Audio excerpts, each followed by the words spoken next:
में कई ऐसे मंदिर हैं जहां की परंपराएं और नियम बहुत ही अनोखे हैं। इस वीडियो में जिन मंदिरों का जिक्र किया गया है वे इसका एक बेहतरीन उदाहरण है। ये मंदिर न केवल भक्ति के एक अलग रूप को दर्शाते हैं बल्कि समाज में स्त्री शक्ति और मातृत्व का सम्मान करने की परंपरा को भी उजागर करते हैं। किसी मंदिर या धार्मिक जगह पर जाना शांति और आनंद से भर देता है। मंदिर की बनावट, प्रसाद और परिसर में मौजूद दिव्य शक्ति एक अनूठा एहसास कराती है। भारत में कई ऐसी धार्मिक जगहें हैं जहां महिलाओं के प्रवेश पर बैन है, लेकिन बहुत कम लोग जानते हैं कि भारत में ऐसे मंदिर भी हैं जहां पुरुषों को प्रवेश की अनुमति नहीं है। अगर है भी तो कुछ खास दिनों में ही। हम आपको ऐसे ही 5 मंदिरों के बारे में बता रहे हैं जो सिर्फ महिलाओं के लिए हैं। कन्याकुमारी में कुमारी अम्मन मंदिर। कन्याकुमारी में स्थित कुमारी अम्मन मंदिर के गर्भगृह में मां भगवती दुर्गा की प्रतिमा है। यहाँ ब्रह्मचारियों और सन्यासियों को केवल मंदिर के द्वार तक जाने की अनुमति है, जबकि शादीशुदा पुरुषों को मंदिर परिसर में प्रवेश करने से रोक दिया जाता है। इस मंदिर के बारे में मान्यता है कि माता पार्वती ने भगवान शिव को अपने पति के रूप में पाने के लिए तपस्या की थी। इस मंदिर में केवल महिलाएं ही जा सकती हैं। यहाँ भगवती के कन्या रूप की पूजा होती है। कुमारी अम्मन मंदिर में पुरुषों के प्रवेश के संबंध में कुछ विशेष नियम और मान्यताएं हैं। विवाहित पुरुषों का प्रवेश वर्जित है। इस मंदिर में विवाहित पुरुषों का प्रवेश पूरी तरह से वर्जित है। ऐसी मान्यता है कि देवी कन्याकुमारी कुंवारी हैं और उन्होंने भगवान शिव को पति के रूप में पाने के लिए यहाँ तपस्या की थी। एक पौराणिक कथा के अनुसार शादीशुदा पुरुष के गर्भगृह में जाने से देवी के वैवाहिक जीवन में नकारात्मकता आ सकती है। ब्रह्मचारी सन्यासी पुरुषों का प्रवेश केवल ब्रह्मचारी या सन्यासी पुरुष ही मंदिर के द्वार तक जा सकते हैं। वे गर्भगृह के अंदर प्रवेश नहीं कर सकते। Dress code. पुरुषों के लिए एक सख्त ड्रेस कोड है। उन्हें कमर के ऊपर कोई भी परिधान जैसे शर्ट या बनियान पहनने की अनुमति नहीं है। उन्हें धोती या इसी तरह के पारंपरिक कपड़े पहनने होते हैं। मासिक धर्म के दौरान प्रतिबंध। कुछ मान्यताओं के अनुसार विशेष दिनों माना जाता है कि देवी के मासिक धर्म के समय पर पुरुषों का प्रवेश पूरी तरह से प्रतिबंधित होता है और उस दौरान केवल महिला पुजारियों को ही मंदिर में प्रवेश करने की अनुमति होती है। ये नियम और मान्यताएं सदियों से चली आ रही हैं और इन्हें देवी के कुंवारी स्वरूप और मंदिर की पवित्रता को बनाए रखने के लिए महत्वपूर्ण माना जाता है। केरल में अट्टुकल भगवती मंदिर। अट्टुकाल भगवती मंदिर, जिसे अक्सर महिलाओं का सबरीमाला कहा जाता है, केरल के तिरुवनंतपुरम में स्थित है। यहाँ हर साल पोंगल का खास त्योहार मनाया जाता है जिसमें लाखों महिला श्रद्धालु हिस्सा लेती हैं। ये कार्यक्रम 10 दिन तक चलता है, जिसे नारी पूजा भी कहते हैं। इस दौरान यहाँ पुरुषों का प्रवेश वर्जित होता है। इस मंदिर का नाम Guinness book of world record में भी दर्ज है। यहाँ के पुरुष पंडित दिसंबर में महिलाओं के लिए 10 दिन का उपवास रखते हैं और पहले शुक्रवार को महिला श्रद्धालुओं के पैर धोते हैं। इस दिन को धनु कहा जाता है। पोंगाला उत्सव के दौरान पुरुषों का प्रवेश वर्जित है। सबसे महत्वपूर्ण बात यह है कि वार्षिक 10 दिवसीय अट्टुकाल पोंगाला उत्सव के दौरान मंदिर परिसर में पुरुषों का प्रवेश सख्ती से वर्जित होता है। इस दौरान लाखों की संख्या में महिलाएं देवी को विशेष प्रसाद पोंगाला चढ़ाने के लिए इकट्ठा होती हैं। ये पूरा आयोजन महिलाओं द्वारा ही संपन्न किया जाता है। ये प्रतिबंध देवी के सम्मान में और महिला शक्ति को समर्पित है। इस मंदिर में महिलाओं को देवी का ही रूप माना जाता है। इसी तरह केरल के चाकुलथुकावु मंदिर में नारी पूजा नामक एक समारोह होता है जिसमें पुरुषों का प्रवेश प्रतिबंधित होता है। हालांकि पोंगाला उत्सव के दौरान पुरुषों का प्रवेश वर्जित होता है, लेकिन साल के बाकी दिनों में मंदिर के कुछ हिस्सों में पुरुषों को अनुमति दी जाती है।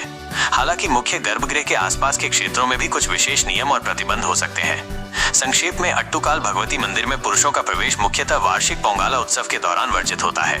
ये परंपरा महिला शक्ति और देवी के सम्मान को दर्शाती है। आंध्र का कामाख्या देवी मंदिर। कामाख्या देवी मंदिर के नाम से 2 प्रमुख मंदिर भारत में प्रसिद्ध हैं। एक असम के गुवाहाटी में और दूसरा विशाखापत्तनम, आंध्र प्रदेश में। इन दोनों मंदिरों में कुछ विशेष समय के लिए पुरुषों के प्रवेश पर प्रतिबंध होता है। कामाख्या देवी मंदिर, असम, गुवाहाटी। ये मंदिर भारत के 51 शक्तिपीठों में से एक है। यहाँ माता सती के मासिक धर्म के समय, जिसे अंबुवाची पर्व के रूप में मनाया जाता है, 3 दिनों के लिए पुरुषों का प्रवेश पूरी तरह से वर्जित रहता है। इस दौरान केवल महिला पुजारी या सन्यासी ही मंदिर में पूजा पाठ और अन्य कार्य कर सकती हैं। ये परंपरा स्त्री शक्ति, सृजन और प्राकृतिक चक्र के प्रति सम्मान का प्रतीक है। अंबुवाची के दौरान मंदिर के गर्भगृह में एक सफेद कपड़ा रखा जाता है जो 3 दिनों में लाल हो जाता है। इस कपड़े को भक्तों को प्रसाद के रूप में दिया जाता है। कामाख्या देवी मंदिर, आंध्र प्रदेश, विशाखापत्तनम। विशाखापत्तनम में स्थित कामाख्या पीठम में भी कुछ दिनों के लिए पुरुषों का प्रवेश प्रतिबंधित रहता है। यहाँ भी ये प्रतिबंध महिलाओं के मासिक धर्म की गोपनीयता और सम्मान को ध्यान में रखते हुए लगाया जाता है। ये मंदिर भी स्त्री शक्ति और रचनात्मकता का सम्मान करता है। ये ध्यान रखना महत्वपूर्ण है कि दोनों मंदिरों में पुरुषों के प्रवेश पर प्रतिबंध का कारण धार्मिक और सामाजिक दोनों है, जो स्त्रीत्व की गरिमा और प्राकृतिक चक्र का सम्मान करने के भाव से जुड़ा है। चक्कुलाथुकावु मंदिर, केरल। चक्कुलाथुकावु मंदिर केरल में पुरुषों के प्रवेश पर स्थायी रूप से प्रतिबंध नहीं है, बल्कि कुछ विशेष अवसरों पर होता है। ये मंदिर देवी दुर्गा को समर्पित है और यहाँ महिलाओं को विशेष सम्मान दिया जाता है। पुरुषों के प्रवेश पर प्रतिबंध का मुख्य कारण यहाँ नारी पूजा पोंगल है।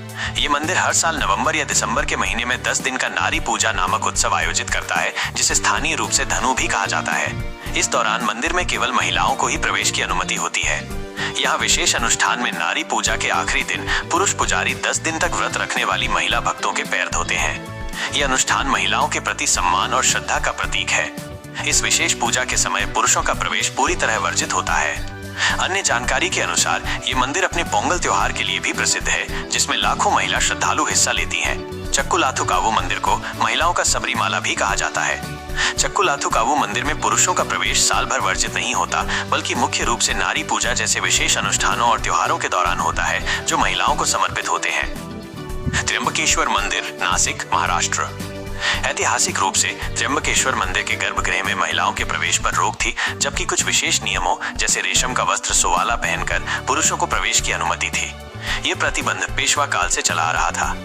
वर्ष 2016 में बॉम्बे हाई कोर्ट के एक फैसले के बाद मंदिरों में महिलाओं को समान अधिकार देने की बात उठी।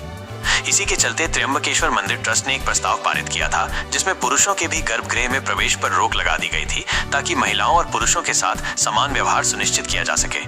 हालांकि स्थानीय नागरिकों के विरोध और दबाव के बाद मंदिर ट्रस्ट ने ये फैसला वापस ले लिया। इसका मतलब है कि अब गर्भगृह में पुरुषों के प्रवेश पर लगा प्रतिबंध हटा दिया गया है।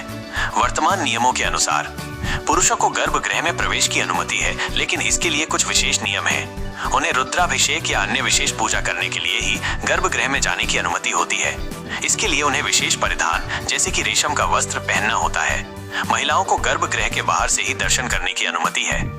ये ध्यान रखना महत्वपूर्ण है कि मंदिर के प्रवेश के नियम समय समय पर बदल सकते हैं, इसलिए यात्रा से पहले नवीनतम जानकारी की पुष्टि करना उचित होगा।